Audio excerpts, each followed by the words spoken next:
Now look, I'm not gonna sit here and pretend every series on this list is a masterpiece. Some of these have plots that fumbled so hard, the writers owe us an apology letter. Execution? Questionable at times. Pacing? Sometimes felt like it was written during a fire drill. But you know what? None of that matters. Because these series still ate, whether it's the plot dragging you by the wrist, the couples giving us chemistry we didn't ask for but definitely needed, or the scenes that made me pause and reevaluate my life choices. So if I missed a title that deserves a spot on this list, drop it in the comments. Without further ado, let's get started.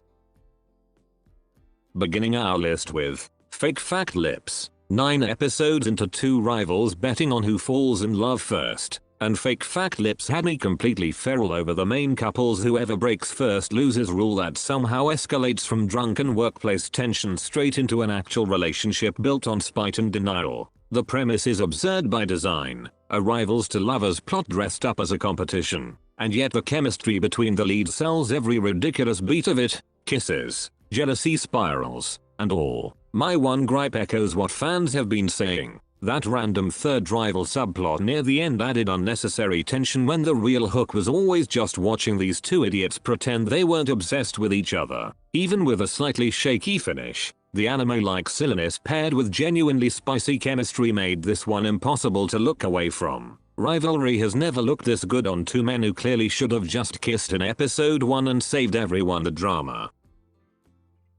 Next on our list, Wishing Upon the Shooting Stars. A wish upon a shooting star, a stolen identity, and a small hometown island reunion with a boy left behind. Wishing Upon the Shooting Stars hooked me with a premise so magical and different from the usual BL formula that I couldn't look away, even without a single steamy scene driving the plot forward, although that one scene really took my breath away. What I mean by spicy here is the emotional kind, because the slow burn between He Zhang-yong and Chen Hao-wei, tangled up in old misunderstandings, a broken timeline, and a father he's terrified to face, hits harder than half the NC-heavy dramas out there. Fans keep comparing it to that melancholic, cameo-filled 2020s Taiwanese BL era, and honestly the comparison tracks. This show earns every ounce of that nostalgic ache. The ending rushed a bit more than I would have liked, but the direction in that final episode was striking enough to make up for it. Magic, healing,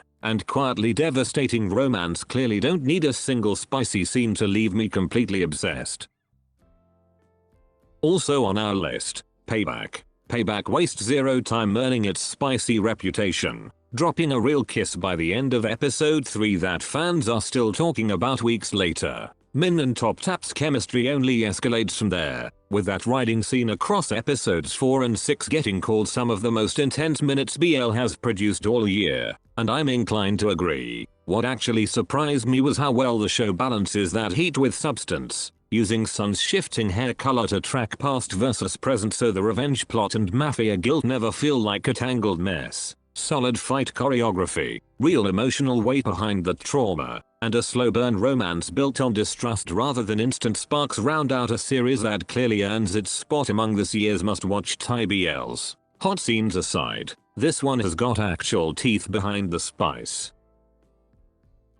Another notably entry is The Prosecutor's Proposal. Korean BL just quietly announced it's done being reserved, and The Prosecutor's Proposal is the proof. Giving fans a murderer's son investigator and a justice-obsessed prosecutor whose enemies to lovers tension escalates into scenes that are brave, bold, and genuinely wicked. This isn't the usual single peck and fade to black energy Korean BL is known for. It's a real sustained relationship with heat so intense I had to look away more than once because the chemistry burned too bright. Beyond the spice, the crime thriller plot genuinely holds up, with a tense detective atmosphere and a redemption arc that unfolds without wasting a single scene. Not everything about it is perfect, the pacing occasionally rushes big emotional beats just to hit plot milestones, but even that didn't stop the leads from selling every second of it for me. Whatever pacing issues exist, this one's spice level alone earns it a permanent spot on my rewatch list.